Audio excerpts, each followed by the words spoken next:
Then wait here. This should only take a second.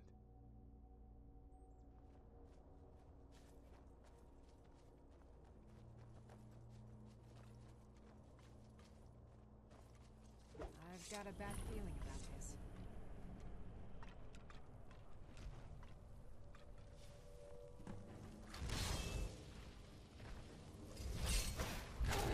Want to have your clip featured in the Skyrim Clip of the Week? Simply record the clip on your Xbox and then send it to me via message. My gamertag is IRYENI, that's IRYENI, and you can message it to me over Xbox and I'll be able to view it. I look forward to seeing the clips that you guys send me. Now moving on to the video.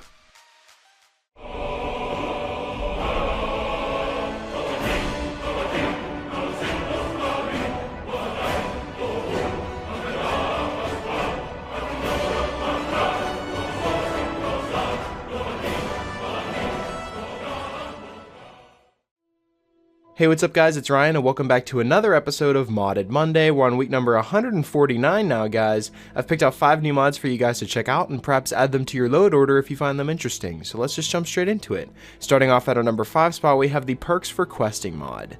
Now the mod page reads that upon completing the main quest, DLC main quests, faction guild quest lines can each grant the player some perks which may be used as passive abilities or usable powers. Powers granted may be greater powers, which is usable once every 24 in-game hours, or lesser powers, which is usable at will. All of the added perks and abilities will be listed under your active effects menu, and the perks and powers are retroactive, meaning that you can install this mod on an existing game save and it'll automatically add all of the perks for the completed quests, which I think is a very useful feature. The added abilities and powers are balanced as per importance and difficulty of the involved quest line. So the example of powers and perks gained from the main quest and Dragonborn DLCs are stronger than those gained from the Companions or Thieves Guild quest lines. The factions and guild quest lines which have unique rewards are the main quest, the Dawnguard DLC, the Dragonborn DLC, the Thieves Guild, the Companions, the Dark Brotherhood, the College of Winterhold, and even the Civil War. An example of one of the powers granted is in the Dragonborn DLC. Whenever you grant the Devour Dragon lesser power, you get a prompt that says, having witnessed Mirok at the summit, the last Dragonborn can use the Devour Dragon power on a dragon whose will has been bent to consume its very soul and replenish all vitals.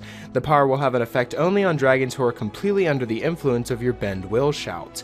It kills them instantly and restores your attributes, just like Mirok did with the other dragons. Now like I said, there's many other powers that come along with this list for all of the different quests that you can complete throughout all of these storylines, and I really like it because you don't actually have to start a new game in order to get all these perks. You can simply just install it mid-game save and it'll automatically add all of the perks that you've gotten so far so that you can just continue your journey from there on out. I also really like this mod because if you just found out that you're a Dragonborn, which is what you do in the main story, then you'd want to know more and more about becoming a Dragonborn and, you know, the perks of being a Dragonborn.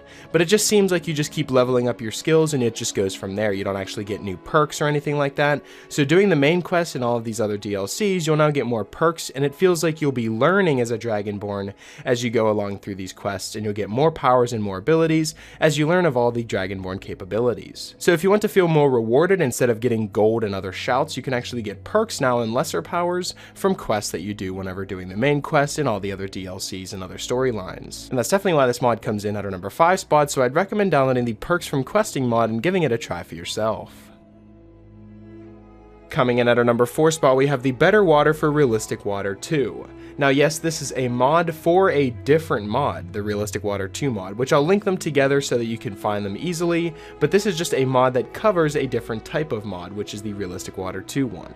This mod aims to improve the realism of Skyrim's waters by improving that water textures added by Realistic Water 2 environmental improvement mod, and the textures are created from real-life water simulations and will not reduce your performance of your game since the textures are the same size as the default Realistic Water 2 textures. So for this mod to work, you will need the Realistic Water 2 mod, and then this one will follow up, the Better Water for Realistic Water 2, just so it gives you that really nice clean look of the water, and I just really like the way that it looks, and it's completely remastered. So this is a very simple mod that just retextures the water from the Realistic Water 2 mod, and it makes it look extremely realistic, and also patches those areas that Realistic Water 2 may have missed. So if you're looking for a more realistic water texture, then the Better Water for Realistic Water 2 is definitely the mod for you. Coming in at our number 3 spot, we have the Whiterun Exterior Full of Life mod. Now, if you guys have been a fan of this series for a while, you'll know that I covered the Whiterun Interior Full of Life, and it looks absolutely amazing. And I actually keep it on my load order from now on because that's just how much I like it. And whenever I saw that there's an exterior version, I had to check it out, and of course it is full of life. It adds tons of new plant life and insects to the exterior of Whiterun to make it come alive. There's also no nav mesh edited so that objects have been placed where NPCs don't walk. It doesn't make your game crash, it's a small file size, only vanilla objects were used, and it's safe and installed to remove at any time. So if you want your Whiterun to feel more alive and have more plant life, animals, insects, and everything around, then I would definitely recommend downloading the interior and exterior of the Full of Life Whiterun mods, because it just makes it so that Whiterun is completely overhauled to be full of life, and all the flora and extra decorations that they add are just phenomenal, and it just looks beautiful, and I really like how it looks, and that's why it comes in at our number 3 spot, and it's definitely a mod that's going to stay on my load order, so I'd recommend downloading the Whiterun Exterior Full of Life mod and adding it to yours. Coming in at our number 2 spot, we have a quest mod called Away, Come Away. Now the mod page reads that this is a short quest that will lead you across Skyrim to claim a light, female-only set of armor, as well as a greatsword and a longbow, each with its own unique but subtle effects. But all can be enchanted by yourself as well.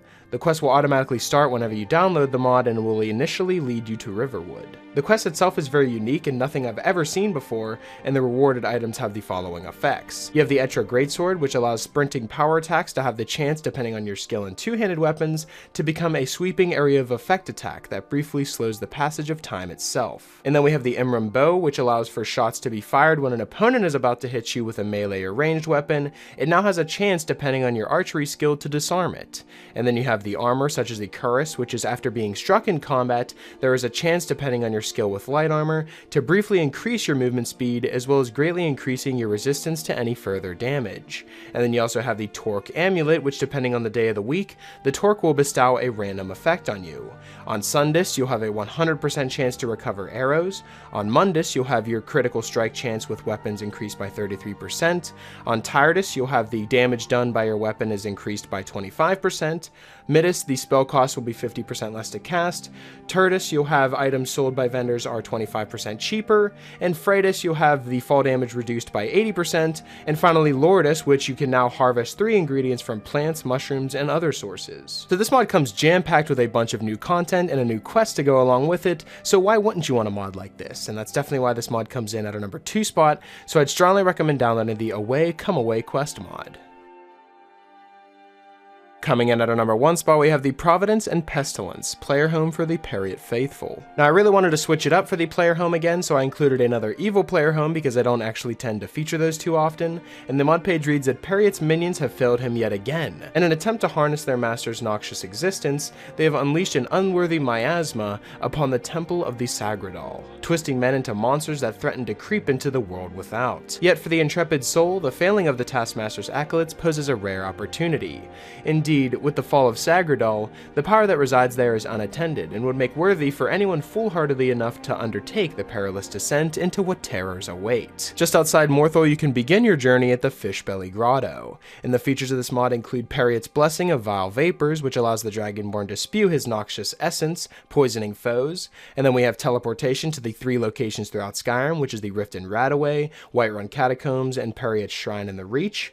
You also have 2 custom storage containers, which is the Living Roots and the Curios, in addition to 2 different urns. Additionally, Living Roots have been added to each of the 3 different teleportation locations and can serve as a linked storage container, and there's also 3 mannequins, 3 bookcases, and 12 weapon racks. And of course you have all of the vanilla crafting stations, including a custom smelter, enchanting table, and alchemy lab, which serve as the body burner, altar, and plague-gotten specimen. And all of these evil houses that I've found throughout the past couple of weeks, it really makes me want to start a new character and actually try to be evil, because I never actually do that. I always seem to be the good guy and play the good role whenever I play Skyrim, but I never actually try to be evil, so this might actually change with a mod like this. So as you can see, this house mod is absolutely huge, and I love that there's a quest tied behind it in order to explore and discover what is actually behind all of this, and then after completing the quest, you're given everything that the house mod has to offer, and if you are an evil character, then this is definitely a house mod that should be down your alley.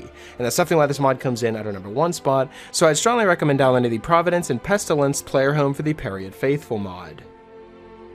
So that's pretty much it for this week's episode of the top 5 Skyrim mods of the week. Hopefully you guys did enjoy, and if you did, I'd appreciate it if you left a like and subscribe if you're new. It really helps me out a lot. And if you have any suggestions for mods you'd like me to cover in future top 5 mod episodes, be sure to let me know in the comment section below, or you can follow me on Twitter. I'll be sure to leave my Twitter in the description, and you guys can follow me on there and leave me suggestions to there as well. Special shout out to my Patreon supporters. Thank you guys so much for everything that you guys have done for me. And yeah, that's pretty much it. Hopefully you guys did enjoy, and I will talk to you guys later.